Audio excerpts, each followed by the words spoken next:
In an effort to improve safety, technology has helped pilots by allowing the development of vision-extending tools, such as weather radar, wind shear radar, TCAS, and other advanced avionics systems. The subject of this video, weather radar, is just that, a pilot's tool, an extended set of eyes that can let you, the pilot, see hazardous weather conditions long before you encounter them. The purpose of this video is to instruct pilots in the operation of the RDR-2000 and RDR-2100 series airborne weather radar systems. It is meant to complement the more in-depth operational information found in the appropriate systems pilot's guide. In this program, we will provide you with the following information: a basic understanding of radar operation, a description of how to use weather radar to detect and avoid dangerous weather cells, a set of suggested guidelines for using a weather radar throughout a typical flight. While the RDR-2000 and RDR-2100 systems are similar, they do have significant differences in capabilities. It is important that pilots know these differences. Again, before operating either system, familiarize yourself with the procedures printed in the pilot's operating handbook. In particular, system differences pilots need to be aware of are: the RDR-2100 features automatic range limiting (ARL) capability. The RDR-2000 does not. The RDR-2100 features auto tilt capability. The RDR-2000 does not. The RDR-2100 operates with a scan of 120 degrees. The RDR-2000 operates with a 100-degree scan. The RDR-2100 operates at a maximum power output level of 6 kilowatts. The RDR-2000 operates with a maximum power level of 4 kilowatts. The word radar is an acronym for Radio Detection and Ranging, or, in other words, locating targets by means of radio waves. The receiver-transmitter unit of a radar generates pulses of microwave energy which are sent to its antenna. At the antenna, these pulses of energy are focused into a beam. The beam is similar to that of a flashlight's beam. When these pulses of energy strike an object, some of the pulsed energy will be reflected back to the radar. The amount of energy which is reflected back to the radar is dependent upon the target's material and its surface orientation. Some objects are much better radar reflectors than others.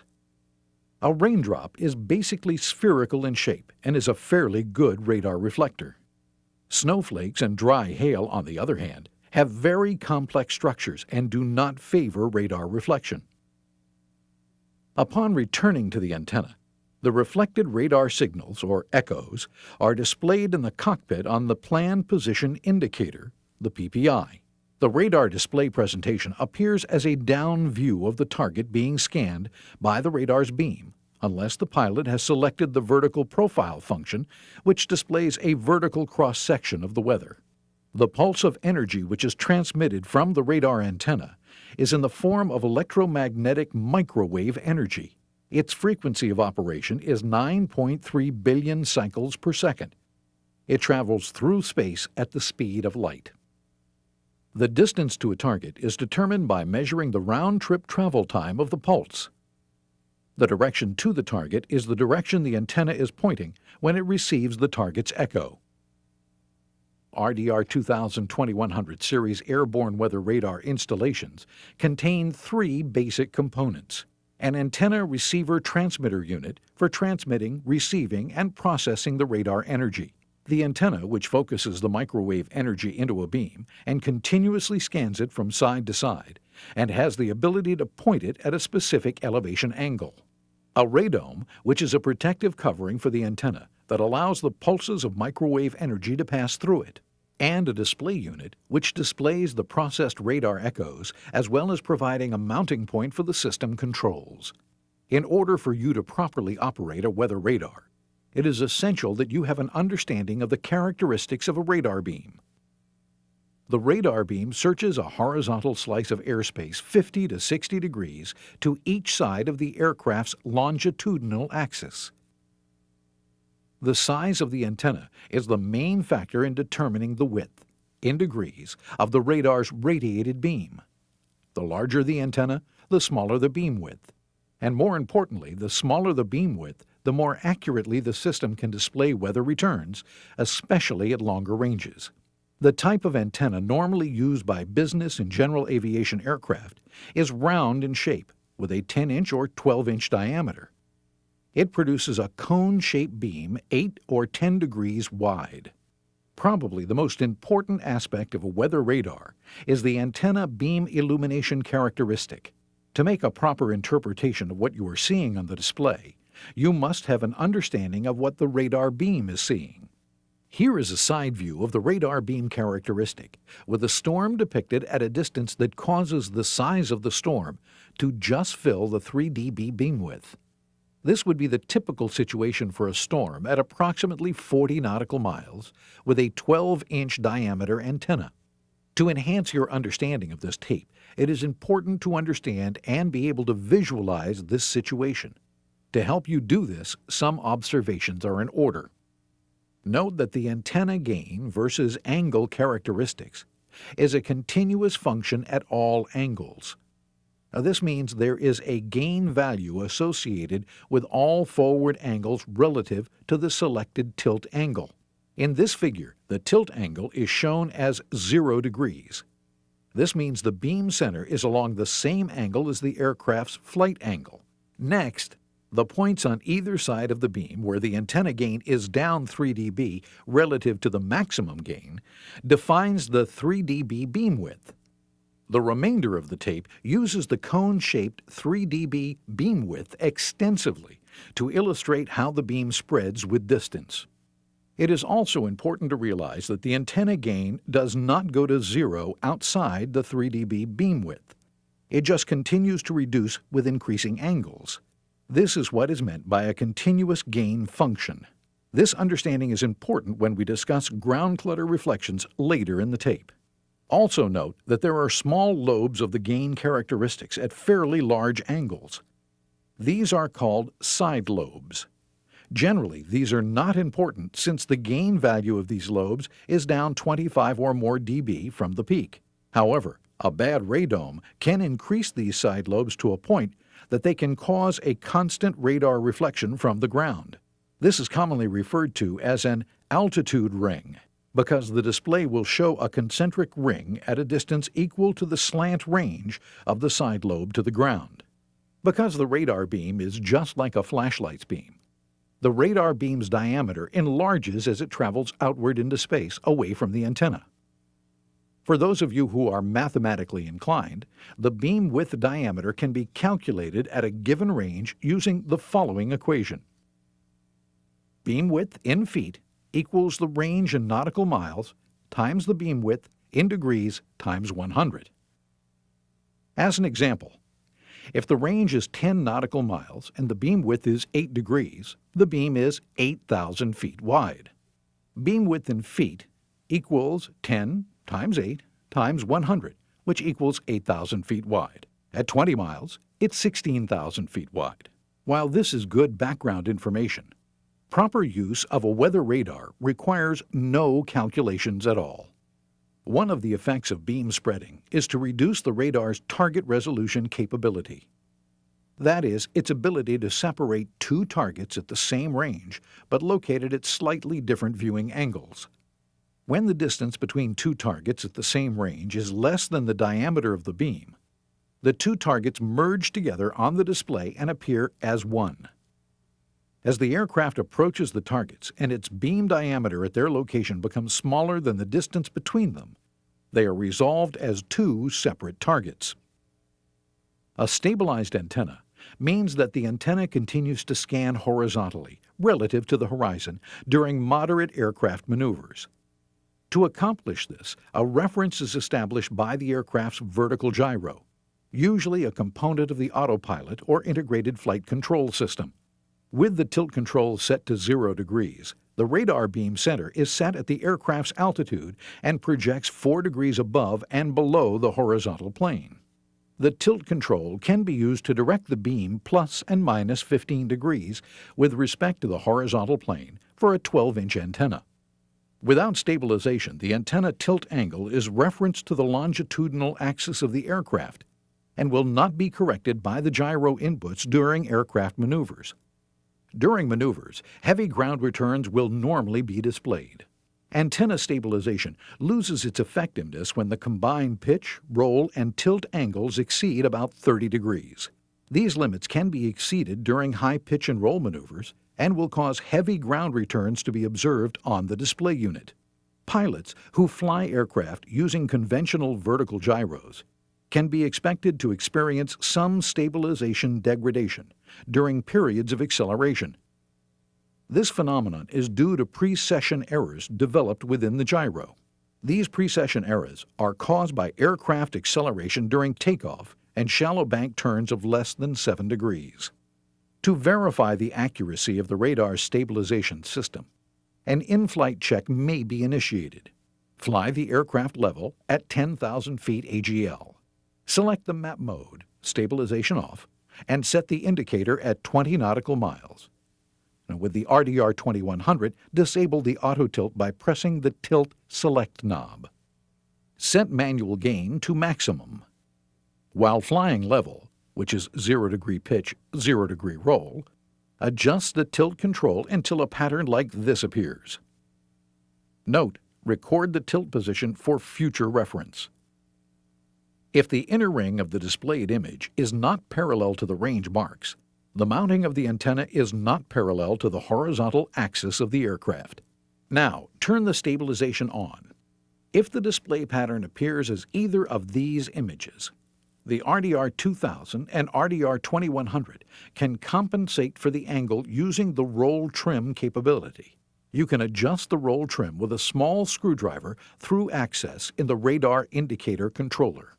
Once you have the screwdriver in the roll trim access port, slowly rotate it until you achieve an image similar to this, with the inner ring of the graphic display parallel to the range marks on the display indicator. As you observe weather targets on the radar display, you see them in their broadest dimensions. The higher the rainfall rate contained within a storm, the greater its ability to reflect maximum radar energy. When the aircraft's radar is in the weather mode, it is calibrated to display different rainfall rates in the following colors: black, very light or no rain. Green is 0.04 to 0.17 inches per hour, which is light rainfall. Yellow is 0.17 to 0.5 inches per hour, or medium rainfall. Red is 0.5 to 2 inches per hour, very heavy rainfall. And magenta is greater than 2 inches per hour, or intense rainfall. Pilots flying the RDR 2100 may also see blue areas displayed on their indicators. When selected, the RDR 2100 features automatic range limiting, or ARL circuitry, which allows the system to graphically display areas that the radar cannot penetrate due to signal attenuation. Typically, the RDR 2100 will display blue areas on the far side of a series of severe weather systems. Pilots should avoid flying into these blue areas. Weather cells, which are very active, in particular thunderstorms, contain high levels of turbulence along with excessive amounts of precipitation in the form of rain and/or hail. Flight crews can use the following visual clues to help identify these storm types and access their hazard potential to better plan their evasive maneuvers. A rainfall rate anywhere within a cell displayed as magenta or red. The amount of danger a storm represents to an aircraft is strongly related to the rainfall rate within the storm. A storm which contains areas of magenta or red displays should always be considered a significant threat to the aircraft's safety and must be avoided. The existence of steep rainfall gradients. A steep rainfall gradient is defined as a rapid change in the rate of rainfall within the storm. A steep rainfall gradient is indicated when the distance between no rain and a red area is 2 miles or less. That condition indicates a highly active and dangerous storm. Anytime a steep rainfall gradient is observed, that storm should be avoided by a considerable margin. The rule of thumb is, the steeper the gradient, the greater will be the storm's associated turbulence. The shape of the weather cell. There are some distinctive storm shapes which are well known to represent dangerous storms. They are protruding fingers, scalloped edges, U-shapes, hooks, sometimes associated with tornadoes, and thunderstorms developing in a line. Visual cues that can alert pilots to severe convective weather conditions are a storm moving in excess of 10 knots, a visible anvil shape at altitude, and frequent lightning. It's a good rule of thumb to avoid any storms with these characteristics by at least 20 nautical miles if possible. As a pulse of radar energy travels through a rainstorm, each raindrop scatters a small fraction of the pulse's energy. The more raindrops within the rainstorm, the more of the pulse's energy is lost to this phenomenon. An intense rainstorm will disperse all the available pulse energy within a very short distance, as little as a couple of miles. Once this occurs, the radar's ability to detect targets beyond that range is completely exhausted. This energy loss phenomenon is referred to as a radar attenuation. Any targets that are in the path of the radar pulse but are not illuminated by the pulse because of radar attenuation are described as being in a radar shadow. Another cause of radar beam attenuation that crews should be alert to is attenuation resulting from a heavy sheet of water or the formation of an ice layer on the radome. These conditions will reduce system range performance and cause target intensities to be understated on the radar's display. The RDR 2000 and RDR 2100 can be configured at the time of installation to feature the target alert display. The purpose of this feature is to alert the flight crew to the presence of a significant, red-level, weather cell that exists beyond the currently selected display range. When a target alert is issued, two red arcs separated by a black arc will be displayed at the top of the display centered on the aircraft heading. Should you see this image, select a range further out from the present range to confirm the location of the significant weather pattern. The vertical profile feature of the RDR 2000-2100 provides a direct means of displaying the vertical characteristics of the weather cell. Storm characteristics of particular interest to the pilot include relative height, slant, range shape, vertical development, and the area of most concentrated precipitation within the storm. In addition to providing information about the storm's vertical characteristics, the pilot can now easily distinguish between ground or sea returns and actual weather.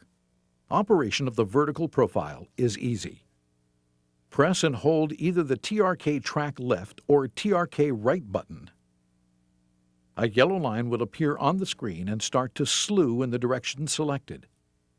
Displayed in the upper left corner is a yellow numeric annunciation, displaying the number of degrees left or right of the aircraft nose the track line is positioned. To stop the track line at a desired position, release the track button. Once the desired azimuth is selected with the TRK button, press the VP button to enter the vertical profile mode of operation. When VP is selected, the vertical profile screen will appear on the indicator and the radar will provide a vertical scan of plus or minus 30 degrees at the location of the horizontal track line. See the normal ground returns on the 40 nautical mile range. The center of this image is ground.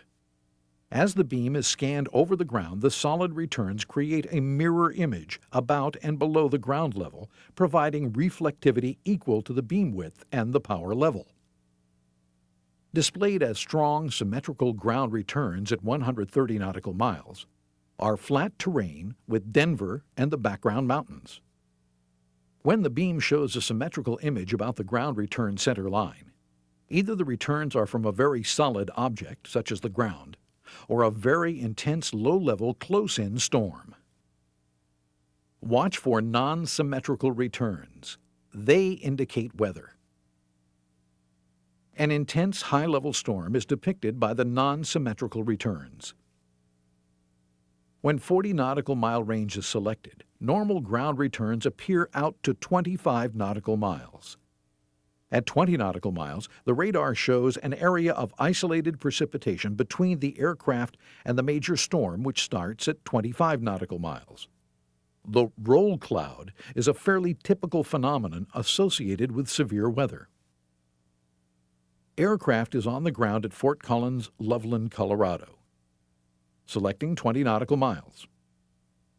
A shaft of precipitation approximately 3 nautical miles wide starts at 9 nautical miles, rises, and mushrooms. An interesting point between the azimuth and VP presentation is the storm depth painted. The selected tilt angle would account for this discrepancy. The vertical scan in the vertical profile mode of operation is up and down 30 degrees. Normal azimuth scan tilt adjustment is up and down 15 degrees, which limits the upward scan and ability to paint the higher level development of the storm as depicted in vertical profile presentation. Sometimes it's difficult to distinguish ground returns and weather. By placing the track line over the area in question, vertical profile distinguishes between the two. On the left is the vertical profile view of a city, ocean, and storm. On the right is the same storm in standard azimuth view. A vertical profile operational advisory. The RDR 2000-2100 is a weather analysis and avoidance tool. It should never be used for pre-planned penetration of storms. However, in the event of required navigation in areas of bad weather, the proper use of this tool can reduce the likelihood of encountering excessive precipitation and turbulence.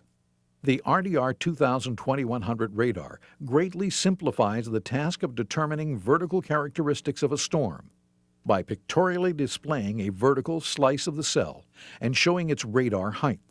The accuracy of radar height is limited by beam illumination and range resolution.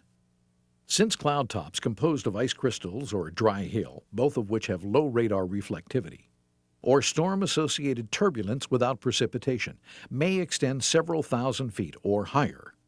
Appropriate caution must be exercised when attempting to overfly a cell which exhibits high radar reflectivity or extends above the flight level. Vertical profile is not intended to measure the absolute height of a storm, although it can be useful in determining relative radar heights of different cells. Flying near or under a thunderstorm should never be attempted, even if radar returns are weak at low levels, due to the possibility of extreme turbulence and wind shear. Lateral clearance of at least 20 nautical miles is recommended for all storm cells, providing red or magenta level returns. Note, the NavMap mode is disabled during vertical profile operation. Also note, vertical profile is most useful in the wing's level operation mode. During a turn, constant adjustment of the track button would be required to view the same area of a given cell. Roll stabilization is not functional during vertical profile operation. Therefore, during a roll, the vertical profile slice angle equals the bank angle of the aircraft, providing a skewed vertical profile display. The primary purpose of weather radar is to identify and avoid dangerous weather before you are in it. To that end, a radar operator must be able to adjust the elevation beam angle of the radar and know exactly where it is pointing. The antenna elevation pointing angle, commonly referred to as the tilt angle, can be manually adjusted 15 degrees above and below the horizontal plane, as was previously described. This capability allows the radar operator to point the beam of the radar at the thunderstorms at various altitudes. Auto tilt on the RDR 2100 allows the antenna position to be automatically adjusted to maintain a common beam intercept point with the Earth. For example, if the last 25% of the screen is ground, then during ascent or descent, the tilt is automatically changed to maintain 25% of the screen returning ground. Before describing some useful techniques for both tilt and range management, it's necessary to briefly explain the reflection characteristics of thunderstorms. Thunderstorms come in two forms, frontal and air mass. Regardless of their type, they have a typical radar reflection profile. The lower part of the storm, the section below the cloud base, is composed entirely of raindrops and is a good radar reflector. The section between the cloud base and about 18,000 feet, also contains raindrops and is a good radar reflector. Above that altitude, the precipitation is frozen and is a poor radar reflector. In order to produce an accurate radar return from the rainstorm, the beam of the radar needs to be directed toward the lower 18,000 feet of the storm. Through tilt management, this goal can be achieved. Let's say the radar is being used on the 80 nautical mile range, in the weather mode, while at an altitude of 30,000 feet AGL. The goal is to keep the display relatively clear of ground returns while making certain that no weather cells go undetected in or near the aircraft's flight path. One of the most difficult tasks when using airborne weather radar is separating weather targets from ground targets. This is especially true since the maximum return from a storm cell occurs when the radiation beam is centered on the rainfall shaft. In many cases, this shaft may be no higher than 5,000 feet, thus requiring some antenna down tilt to observe it. If you are flying at an altitude considerably above this, the antenna beam will also strike the ground, masking the storm cells with ground targets. In these situations, the proper adjustment of the antenna tilt will help you achieve optimum target identification. Start by using the tilt control to point the antenna down, so that the ground return stripe can easily be identified. A tilt angle of -10 degrees should be adequate. The absolute value of the down tilt angle is of little importance. The key element in this procedure is to place the ground return stripe at a location where it can be easily identified by the radar operator. At -10 degrees, the center of the ground stripe will be located at approximately 30 nautical miles. At this point, you can think of the radar's beam as illuminating the Earth's surface in a manner similar to the way a searchlight, mounted on the front of the airplane and pointed at a similar angle, would illuminate the ground in front of it. Now, slowly increase the tilt angle to lift the beam. As the beam is lifted, you will be able to see the ground stripe reflection moving further out in range. Weather radars typically scan from one side to the other side in about 4 seconds, so be patient and make the tilt adjustment slowly. Continue to move the beam outward until only the outer edge of the display range contains ground returns, let's say about 5% of the display. Raise the antenna tilt angle until the weather is separated from the ground. Note that the displayed range of the ground target will increase as the tilt angle is increased. Also be aware that the intensity of the echo will appear to weaken because the radar is now looking at the upper section of the cell, where most of the precipitation is in the form of hail or ice, which are both poor reflectors of the radar signals. Because of this, it is mandatory that the beam be pointed at the wet part of the weather cell to detect the maximum rainfall intensity, the color level. To aid the pilot in accomplishing this task, the radar tilt angle calculator is provided. This tool is a transparent 3 dB beam width overlay for each antenna size and range scales of 40, 80, and 160 nautical miles in length, each of which has multiple weather cells shown to scale at different distances. A user can position the overlay on a given target and read the tilt angle that will position the beam at the above freezing part of the cell. If there is still a question as to whether the echo is a weather or ground target, the vertical profile mode should be selected. That's it. That's all that is necessary to adjust the radar for proper tilt management on any display range. Now, as the aircraft moves forward, if rainstorms move within the displayed range, their highly reflective bottom section will encroach into the beam's path and be presented on the display unit. As you fly toward a storm, its display will move forward of the ground returns, creating an easily identifiable shadowed area behind it. At high altitudes, over 25,000 feet, as you fly closer to the storms, depending on their intensity, their display presentation may change colors or disappear entirely from your display because the beam is overscanning the most reflective part of the storm. As your flight progresses along its route, you might want to keep track of a storm that your system has begun to overscan. To do this, you simply reduce the display range setting and repeat the previous procedure. With a little practice, you'll be able to set up a display range very quickly. Letting the radar beam overscan a storm which is off to the side of your flight path is okay. It is, however, ill-advised to fly through the clear air above a storm cell or penetrate the less reflective storm top.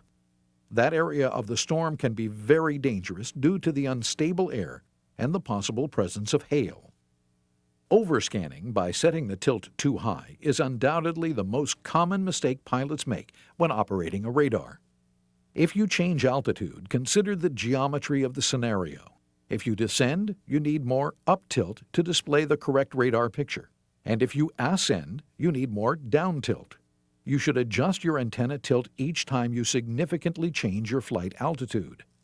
Coupled with the requirement for good tilt management skills is a requirement for good range management skills. Range management means to choose the radar display range that is proper for your flight altitude.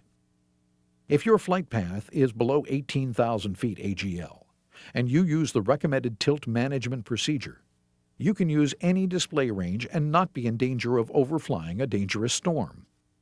In that case, simply select a range which will give you adequate warning time so that you can make an avoidance maneuver in a timely manner. At the higher altitudes, it is important to remember that you are flying above the most reflective part of the storms, and consequently, you will require a significant down tilt to make certain no storm goes undetected.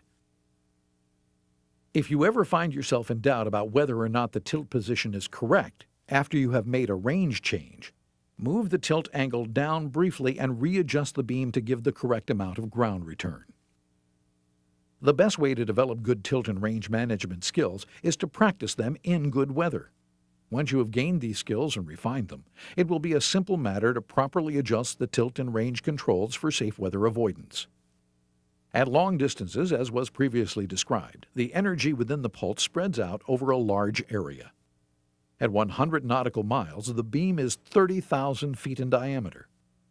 That means that at least half of the pulse energy is going to overshoot the most reflective part of the storm. A secondary effect is that at long viewing distances, the Earth's surface starts to block targets which are beyond about 150 nautical miles. The combined effect of these two factors make detecting rainstorms at long distances more difficult. If rainstorms are detected at long ranges, say over 100 miles, regardless of their displayed intensity, consider them significant storms and make course deviations as early as possible. Ground mapping refers to the process of using the Earth's surface as a radar target. The radar will ground map in either the weather mode or the map mode. The main difference between the two modes is the way the radar processes echoes. To use the radar in ground mapping mode, first press the Ground Map button. Then adjust the antenna tilt control downward until the terrain appears. Ground map colors are green for weak returns, yellow for moderate returns, and magenta for intense returns. The map symbol will also be displayed in the lower left corner of the PPI. The larger the downward antenna tilt angle, the closer the detected terrain will be to the aircraft, and the smaller will be the illuminated ground area. This reduction of the illuminated area is due to beam width effect. The radar beam width in the map mode is 8 degrees wide for a 12-inch antenna. The same as in the weather mode. Like precipitation targets, terrain targets exhibit different reflectivity qualities. It is this difference in reflectivity that produces a unique map. The display will provide a map view of prominent landmarks such as cities, lakes, rivers, shorelines, and other terrain features that lie within the beam of the radar. Because the intensity of ground returns vary widely due to the changing angles that the radar's beam is illuminating objects on the ground, the flight crew may use the manual gain control to obtain an interpretable ground mapping display. A good rule of thumb is to fine-tune a map display by varying both the gain and antenna tilt controls until the presentation is optimized. The gain control knob is active in ground map mode for both radars. The RDR 2100 is configured at installation time to be enabled or disabled in the weather mode. Warning: pilots need to be aware of their aircraft's system configuration because the gain control reduces the sensitivity of the radar unless it is turned fully clockwise. Whenever possible, it's good practice to sharpen your mapping skills on known ground targets in good visibility. When attempting to map sea returns, be aware that calm water provides a very low radar reflection. It acts like a mirror and reflects the pulses forward and away from the receiver. The same is true when viewing the sea from a direction parallel to the waves. A much stronger reflection can be observed when viewing the sea in the up and down wind directions, the upwind being the strongest. Sometimes a city may be mistaken for a weather cell while operating in either the map or the weather mode. This can happen because a city has the same general appearance on a radar display as does a storm cell. It has a red core area, which is downtown. It has a yellow outer skirt, the suburbs, before it tapers off green and broken black, the outskirts of town. If you learn to look for a radar shadow, however, you can always differentiate between a storm and a city. That is because the city does not extend into the sky very far and therefore does not cast an appreciable radar shadow. Another interesting ground target is a mountain. It has a crescent shape and a shadow behind it. It is slightly more difficult to identify as being a ground target than a city. Mount Hood, Mount Rainier, and Mount Shasta, near the Pacific coast of the United States, are good examples of mountains that are fairly isolated and look like isolated, intense storms. Be very careful to know where they are located. Some useful weather evaluation and avoidance techniques. If you adjust the radar beam angle to remove all ground returns from the display while maintaining a strong reflection from the weather cells, the weather display will appear as shown. You can see that the most intense part of the storm is hidden from view and dangerously understated. If you did not identify the crescent shape on the front edge of the storm cell and realize that a significant radar shadow is present, you might make the decision to fly toward the area which appears clear, an area that is, in fact, the most dangerous part of the storm. A proper technique which will allow you to effectively evaluate the weather conditions in this scenario is to adjust the tilt so that the radar's beam is directed toward the ground. This procedure allows you to identify the radar shadow which is being cast by the dangerous thunderstorm and take precautionary measures to avoid that storm. Extended areas of rainy weather sometimes contain embedded thunderstorms. If an aircraft is flying in this type of weather, its radar beam will be significantly attenuated by the extended intervening rain. This will reduce its overall range performance. If the beam of the radar is adjusted to only display rain echoes, the display will appear like this. As the aircraft approaches the embedded thunderstorm, the display will change to this. Seeing this presentation, you might not realize that the crescent shape of the outer edge of the weather pattern is the result of a thunderstorm attenuating the signal and creating a radar shadow. If you mistakenly interpret that area as a clear zone, you will promptly make the wrong decision to fly toward it. If, on the other hand, you adjust the radar tilt to direct the beam toward the ground, you will see this radar presentation. Now, when you approach the embedded thunderstorm, you will see the ground returns become shadowed and immediately make the decision to fly away from that area. Under these weather conditions, always fly toward the displayed ground returns. Although the procedure described works well in extended rainy conditions, we cannot overemphasize that weather radar should be used for weather avoidance, not penetration. The weather radar industry uses the term spokes to represent any presentation on the radar display unit which resembles wagon wheel spokes. The main cause of spokes is usually interference from powerful military ground radar. This does not indicate a radar system failure.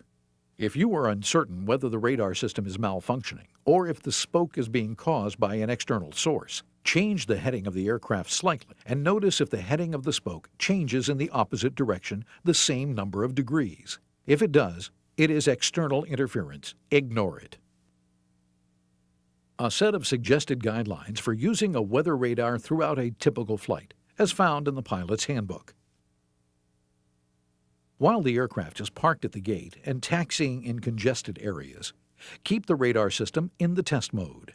Note, when the knob is switched directly from off to on mode, the display will blank.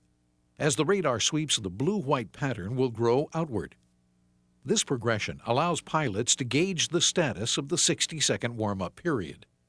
Just before this warm-up period is complete, the screen will turn black for a few seconds. Then the radar will begin transmitting and the screen will display radar returns. No radar transmissions occur until the warm-up period is complete. Once the aircraft is clear of personnel and fuel trucks, set the mode control to the weather mode and the range control to 10 nautical miles. Adjust the antenna tilt control to display ground returns as a confidence check. This procedure ensures that components not checked previously in the test mode are working properly. With the aircraft pointed so that the antenna can scan the intended departure area, slowly rotate the antenna tilt control to +9 degrees while looking for convective weather. If the 10 nautical mile range is clear, repeat the operation for the 20 and 40 nautical mile ranges. Look for dangerous storm shapes while being particularly sensitive to crescent-shaped storms. Remember, crescent-shaped storms are likely to be hiding dangerous weather. If your evaluation of the takeoff area indicates a safe zone, leave the range set to 40 nautical miles and adjust the tilt control to +4 degrees for takeoff and initial climb out.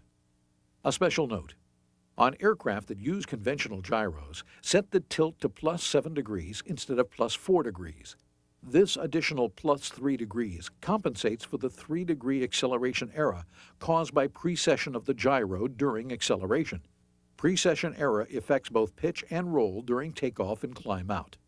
For aircraft with conventional gyros, the acceleration error will continue until the aircraft reaches a steady-state airspeed. Once the aircraft is in a steady climb, it will take approximately 3 minutes for the vertical gyro to stabilize and provide the radar with a correct attitude reference. As a rule of thumb, on climb out, pilots should reduce the initial tilt setting by approximately 1 degree for each 10,000 feet of climb, or until ground returns appear on the outer edges of the scope. Once the ground returns are presented on the outer edge, small adjustments to the tilt can be made to maintain that presentation. Around 20,000 feet, switch to the 80 nautical mile display range and set the antenna tilt control to 10 degrees down. Slowly rotate the antenna tilt control up while watching for weather cells until ground is being only lightly painted on the outer edge of the displayed range. As the climb proceeds, continue to make small adjustments to the tilt as necessary until the aircraft reaches the cruise altitude. This procedure will correctly point the antenna beam and create a zone where no storms can go undetected by the radar. Some pilots prefer to use the 160 nautical mile range at cruise altitude. If that is your preference, switch the radar to that range and repeat the tilt management procedure. If during the flight a radar system is suspected of having poor range performance, a confidence test should be initiated. A radar system that is functioning correctly should display ground returns out to a distance of at least 120 nautical miles. To perform this test, the aircraft needs to be at an altitude of at least 21,000 feet AGL. Rest assured that if the radar will display the ground returns at that distance, it will certainly display the weather correctly. Whenever an en route storm is being evaluated, aggressive use of down tilt is necessary to direct the beam into the lower 18,000 feet of the storm. A subtle form of overscanning can result if a low-altitude thunderstorm is rapidly building. Some convective storms grow at rates of up to 8,000 feet per minute and can rise up under your flight path as you approach them. If convective activity is high in your area of flight, it is a good idea to lower the beam from time to time to look for rapidly developing storms. A blind alley, or box canyon situation, can be a dangerous trap for pilots that habitually fly with the radar on a short range of 40 nautical miles or less. The short-range returns show a corridor between two areas of heavy rainfall. The long-range setting shows the trap. Always switch to the long range before entering such a tempting corridor. When flying over water, where you cannot always be guaranteed an adequate ground reflection, the following tilt settings are suggested. At a range of 40 nautical miles, 6 or 7 degrees down. At 80 nautical miles, 3 to 4 degrees down. At 160 nautical miles, 2 to 3 degrees down. En route deviations should always be made upwind of a storm. Deviating downwind increases the chance of encountering hail and turbulence. You can expect turbulence 1 nautical mile downwind for each knot of wind speed at your altitude.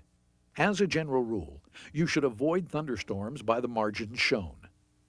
20 nautical miles above 20,000 feet, 10 to 15 nautical miles, 10 to 20,000 feet, 5 nautical miles below 10,000 feet, and 3 nautical miles in the terminal area.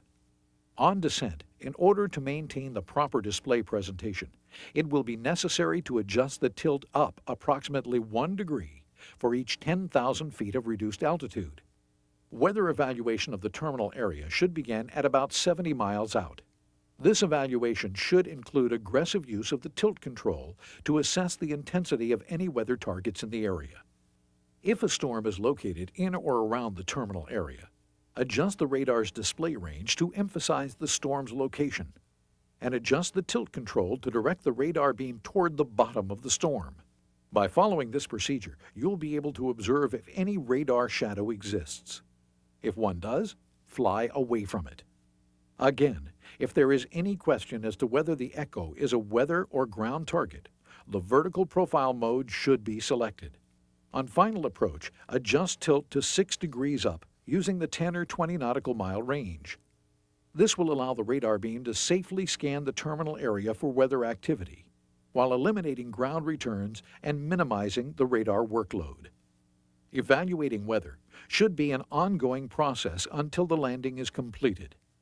Keep the radar display in your view and be prepared to initiate a go-around if threatening weather appears on the scope. This video has covered the following subjects: a basic understanding of radar operation, a description of how to use weather radar to detect and avoid dangerous weather cells, a set of suggested guidelines for using a weather radar throughout a typical flight. As a general comment, it should be noted that the most important radar skill a pilot can possess is the ability to use the ground echoes as a reference point for proper tilt management.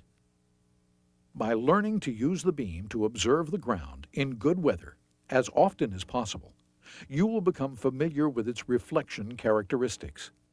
Having gained this familiarity, you'll be able to properly adjust the tilt angle of the antenna to make valid assessments of the weather conditions.